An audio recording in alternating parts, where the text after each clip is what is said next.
90% o'zbeklar shu xatoni takrorlashadi. Mr. Zain, next month we are going to Samarkand with our group mates. What do you think about this idea? Yes, it's good idea.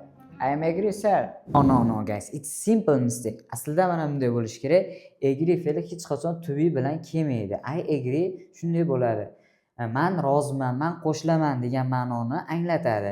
Agar ma'noni kuchliroq anglatirmoqchi bo'lsangiz, I completely agree, men to'liq roziman degan ma'noni anglatadi.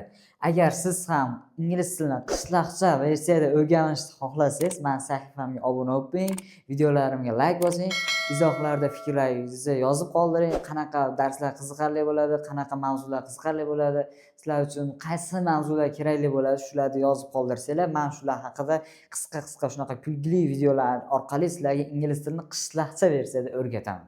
Bitta o'zimga qoyil, nafas olmasdan gapirdim-ku.